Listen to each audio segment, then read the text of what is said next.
why have these design decisions been made this way, and then seeing how my point of view compares to other people, and that was the big like idea behind Baeclast. So that's been running for 5 years now, and while I like to give Rise a lot of shit because Rise is the most annoying person in the world to schedule because he is useless at replying to messages.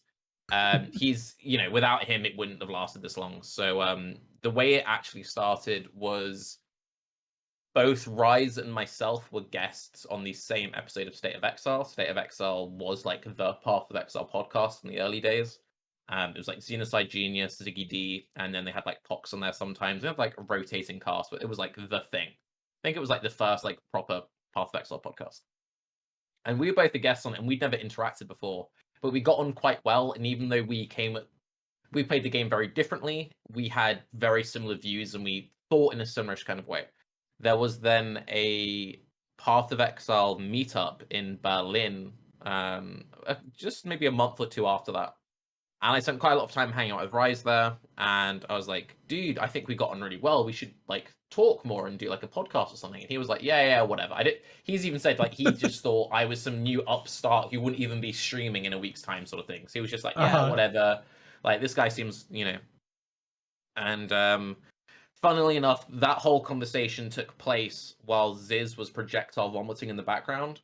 So we were in a bar, and if there's one thing that anyone who's ever been to a convention will realize is that a bunch of nerds who don't do much physical activity aren't in the best shape, and they generally don't drink very much.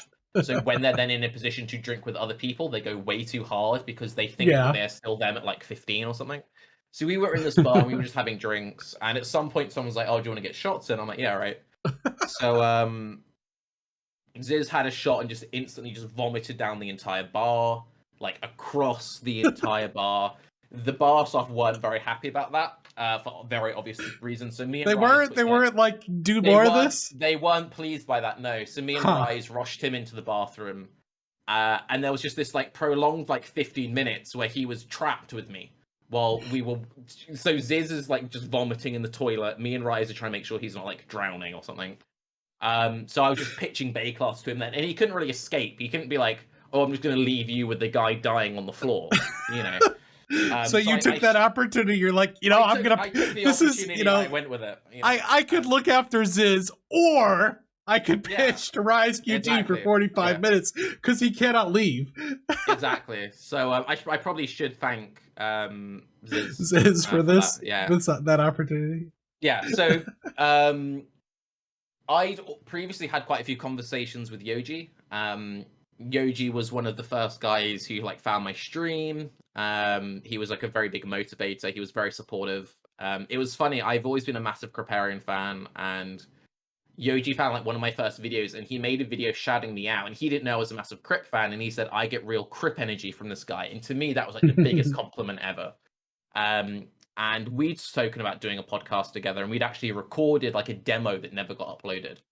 And so when it came to forming Baeclast, it's like wait, a demo? Well, what's a demo? Like a song? It was like a pilot episode. No, we recorded an episode, and it just timeline stuff. It just never really got uploaded. Anyway. So yeah, when it then came to forming Baeclast, Yoji was an obvious shoo-in. And of the original lineup, Ziggy was part of the original lineup, but then he went away a bit, then he came back. But like Rise has been there the whole time, the whole 5 years. He's only ever missed like 2 episodes or something. But yeah, so how did I get into the podcast side of content creation? Nerds not being able to handle their drink and being an opportunist. But you had the idea. How'd you even get the idea before that? That sounds thinking that's a bad sound. I told you could cut things out of this, but that's not getting cut. I'm sorry, buddy. I'm sorry. But before you had the whole plan, how did you sit down and come up with the plan? How many people were you gonna have on the podcast? Walk us through all that stuff, or that just kind of happened as you found more talent. You're like, you know what, this interaction's gonna be good because you've settled now on the same like 5 people, right? Yeah, so funnily enough, when me and Rice first started talking about it, we were like, we want like Originally, our goal was to get someone from every aspect of the game. So we Mm-hmm. wanted to have a voice for the casual hardcore guy, which was me, the more experienced hardcore guy, that was Rise, and then like a more casual and more experienced softcore player. We had Yoji, who'd be like the more casual softcore player. Mm-hmm. We also very much wanted to nab Noogie and Moors. I watched a lot of Moors' content. Moors was another person who championed my content a lot starting out. I watched Noogie for years. I was a big fan of him previously from like Diablo stuff. Noogie and Rise being close friends. And Rise knew that Noogie and Moors had always talked about doing a podcast together.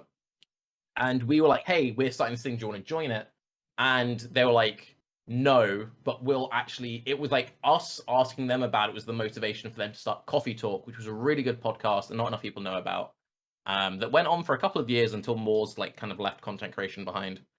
So that was kind of one of the funny things when then Noogie ended up rejoining the fold because it was someone that we wanted from the very start. But yeah, so we had a very wide lineup. Originally, we had, I think it was, hang on, Rise, Yoji, Ziggy, Cute Dog, me. Am I missing someone? I feel like I'm missing someone. But anyway, there was a lot of us. And over the years, people came in, people came out.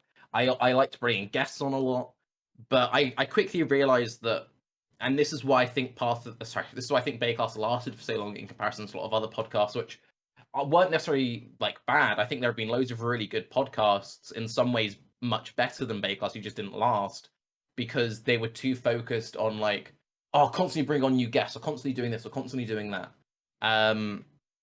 The problem you have with that is that even if you have like the set 5 people that you bring on every single episode, organizing streamers is awful because streamers are generally useless. That's a big reason why streamers stream, is because they're useless and they can't do anything else in life. So when you're then trying to juggle people who are flaky and then bring on new people, it made that aspect of running Baeclast very tedious and very frustrating. So I decided, like, okay, I want to focus on just getting a core lineup of people that I gel really well with, who we have really good conversation, and we're just going to build our chemistry, and that's just going to be it.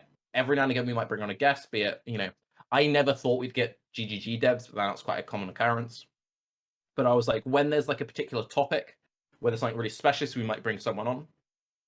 But otherwise, this is just our lineup, we're going to stick to it. And one of the funny things about that, and I've had a lot of people who run other podcasts tell me, because we were so like selective, or like not inclusive, that made other people make their podcasts because they wanted guests. I've had this conversation with Balamage, Catmaster, Pie by Pie.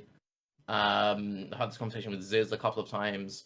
Yeah, that was a big reason, not necessarily why others started, but I feel like in a similar way to how me and Rise approaching Noogie and Moors was kind of the final kick they needed to do their thing. And I think that's one of the really good things about content creation, and even with what you're doing now, is seeing where you think there's a hole and being like, I want to watch a kind of content that isn't out there, I'm going to make it. And I think that's the most important thing. There's a type of content that you enjoy that you feel like isn't being serviced, just make it. Yeah, exactly.